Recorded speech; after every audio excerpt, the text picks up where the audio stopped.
Welcome! This time on WoodWorks, we're going to build this elegantly curved mahogany headboard.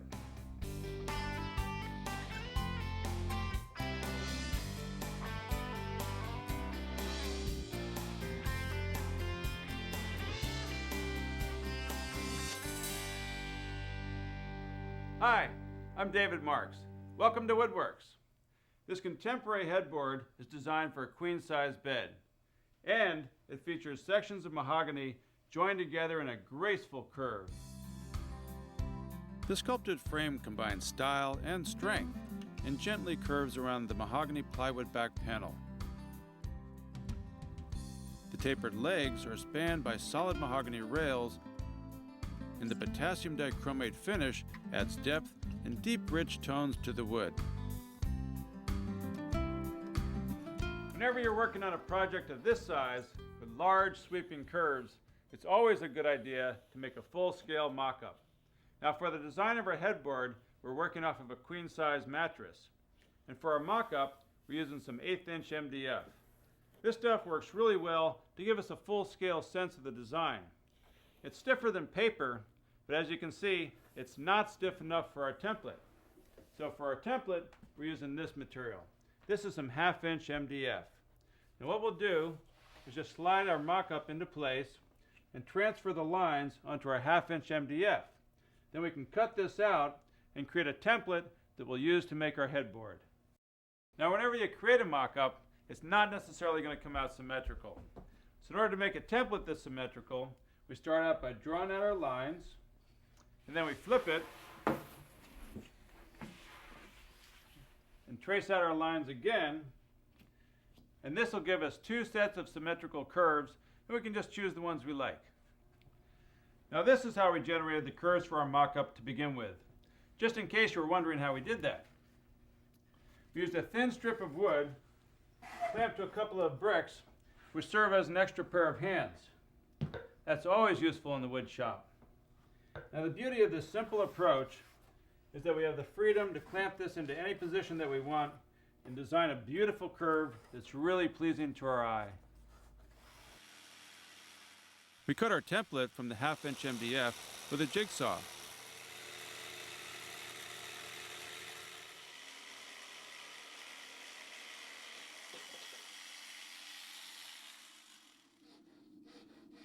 Then, clean up the edges with a pattern maker's rasp.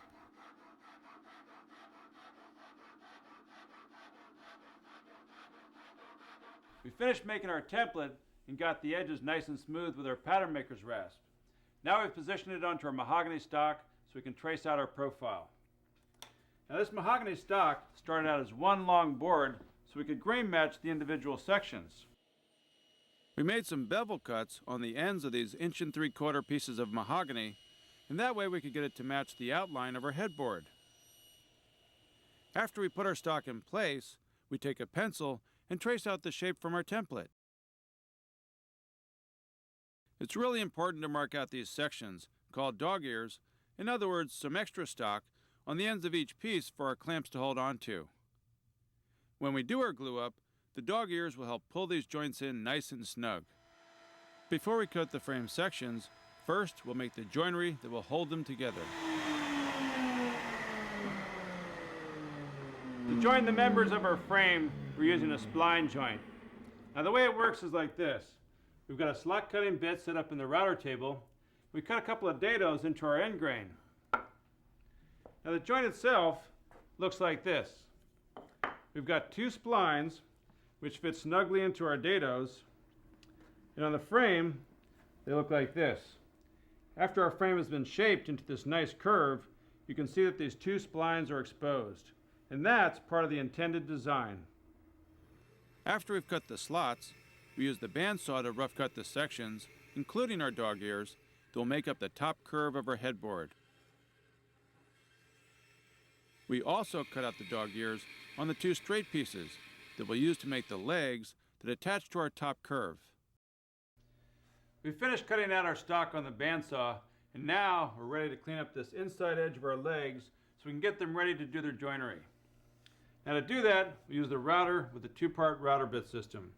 We've got 2 bits, one with a bearing at the top and another bit with the bearing at the bottom. Now we'll use this bit with the bearing at the top, and that bearing will follow along the straight edge. We'll make a cut about halfway down. After we're through with that, we'll flip the leg over, and then we'll use the second bit with the bearing at the bottom. The first bit cuts a smooth surface, using the straight edge as a template. Then, the bearing on the bottom of the second bit uses that smooth surface as a guide, cleaning up the top half of the leg. Next, we'll finish making our joinery.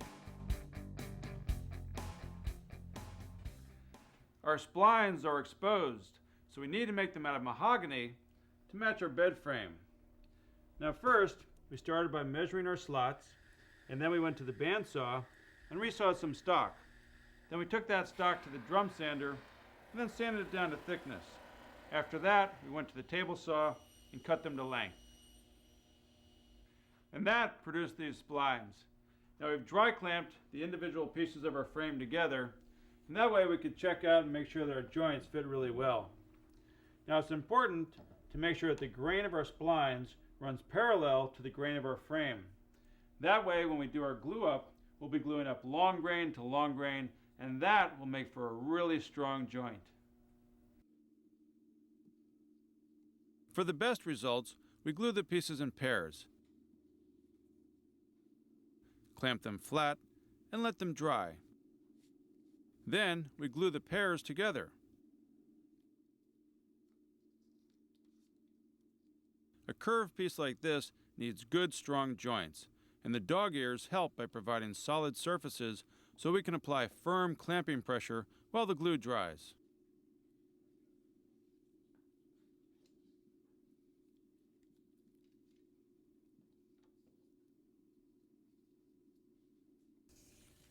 While the glue is drying on the top of our bed frame, we've taken our leg stock and dry clamped it into position. Now this gives us a good opportunity to take the measurements for the rails that will run between our legs. Also, as long as we're here, it's a good time to lay out for the mortises that will join our rails to our legs.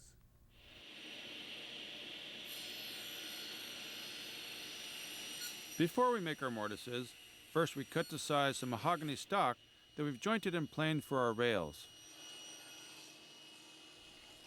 To connect our rails to our legs, we're going to use a mortise and loose tenon construction.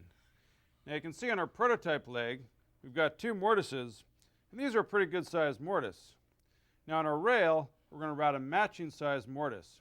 And to connect the two, we're going to use these jumbo sized tenons. Now to cut the mortises, we use the multi-router. Now one of the advantages of this tool is that if you're using extra long stock like our rails, you can easily clamp it to the work table and it'll float in and out on these linear motion bearings. First, we make the mortises on the ends of both our rails. For the legs, we keep the setting the same for the size of the mortises and just change the position of the leg stock to make the two mortises we need in each leg. At the router table, we soften the edges of our rails with an 1/8 inch radius bit. And do the same on the inside edges of the legs.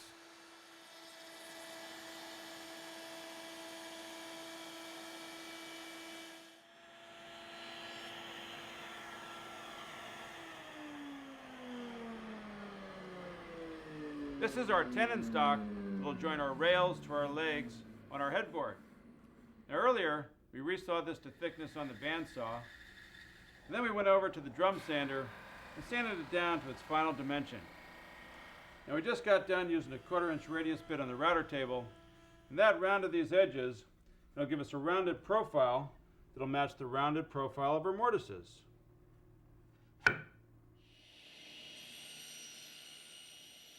To finish the process, we cut our tenons to length on the table saw. Next, we take our tenons and use them to glue up the legs and rails for the bottom of our headboard. By this time, the curved top of our headboard is already dry.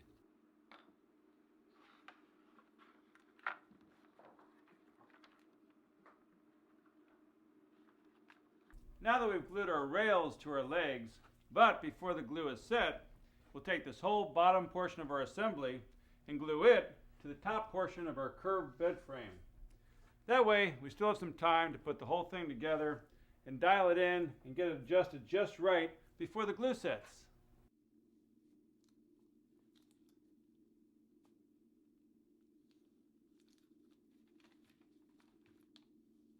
We want to make sure that the joints are solid and the legs are straight and even. That way, when the glue dries, our headboard will rest flat on the floor and stand upright. Now we're ready to cut out the curves. Our glue has had several hours to set, and now that it's all dry, we can pull this clamp off of our last joint.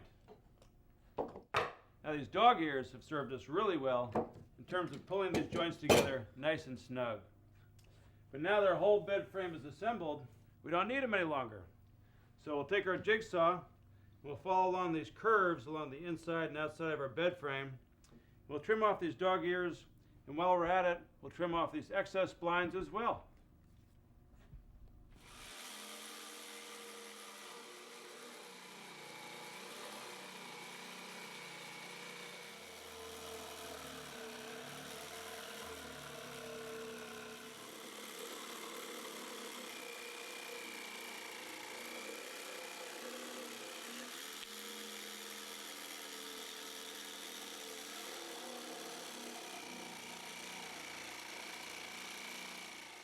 We're sliding our 1/2-inch template into position on our mahogany headboard. Now this next step is really crucial, because once we have this all aligned, we're going to use the template to create the exact profile for our headboard. Now we'll do this by using a router with a flush bearing bit, and this particular bit has the bearing at the top. So the way it works is like this. The bearing is going to run up against the inside of our template, and the cutter will trim away this excess mahogany, matching the profile of our template exactly. Again, this process will take 2 steps.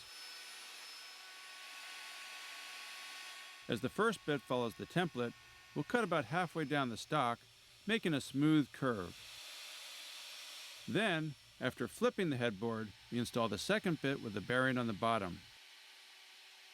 That bit will use the smooth curve as a guide as it cleans up the rest of the headboard. We've taken our handheld router and installed a 1/2-inch rabbiting bit in it. Now that we have a nice, smooth, curved profile for our headboard, we'll use that rabbiting bit to cut out a 1/2-inch by 1/2-inch rabbet that our plywood panel will set into later on.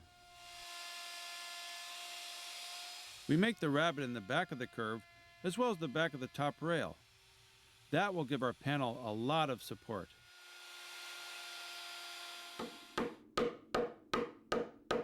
The rabbiting bit leaves rounded corners, so next we'll use a chisel to square up the corners. That'll help make a snug fit for our back panel.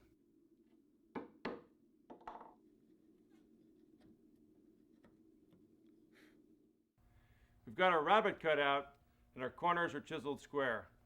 Now we'll take our headboard and set it down onto our mahogany plywood panel. What we're looking for here is to reference the straight edge of the plywood up against the straight edge of the rabbet. So pull this in snug. Now we'll take our pencil and we'll just strike a line here, and this will give us the curved shape of our rabbet onto our mahogany plywood panel. Then we can come back with a jigsaw and cut it out.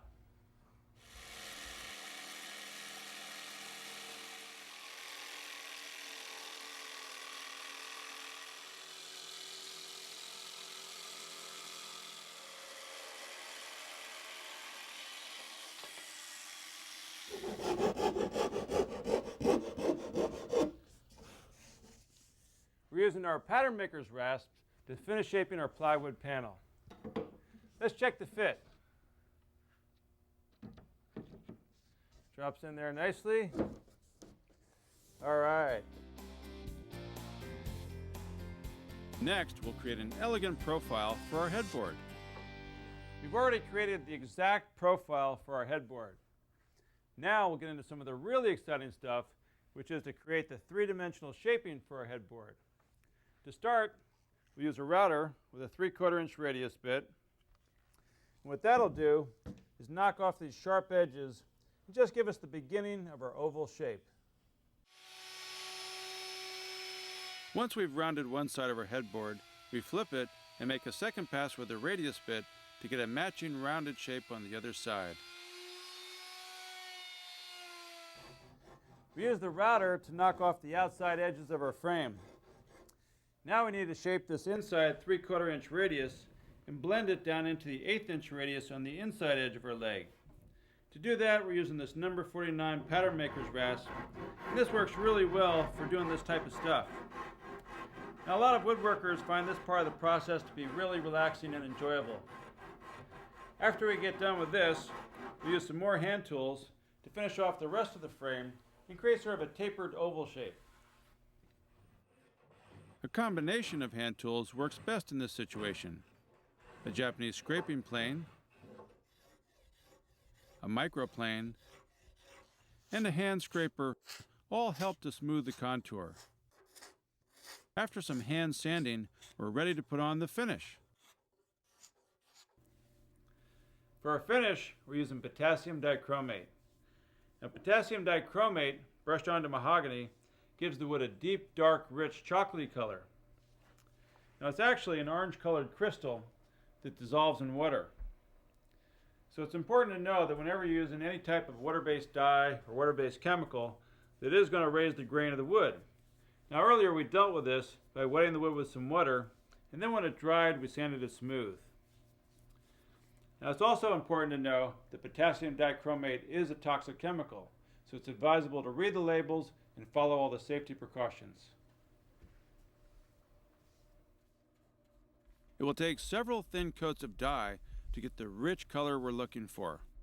Once the potassium dichromate has had time to dry, you might want to try some tung oil to produce a warm hand-rub finish. Here's our trim that we made out of some thin strips of mahogany, and this will cover up the back of the headboard. We've dyed it and finished it to match the rest of the headboard. So now all we need to do is put some glue into our rabbet. We'll put some glue onto the edge of our plywood panel. Then we'll slide this into position, attach our trim, and our mahogany headboard will be complete. The contemporary design of the headboard exhibits understated elegance. The exposed spline joinery adds strength and subtle visual accents, and the finish warms the figure of the wood in the frame and back panel. This headboard would be a graceful addition to any bedroom. We're just tightening up the last screw on our headboard. And our headboard really turned out to be a handsome piece. Now, for maintenance, all you need is a couple of drops of lemon oil on a soft cloth, and that'll get rid of the dust that occurs on the piece and maintain the rich glow of the wood. I'm David Marks. We'll see you right here next time on WoodWorks.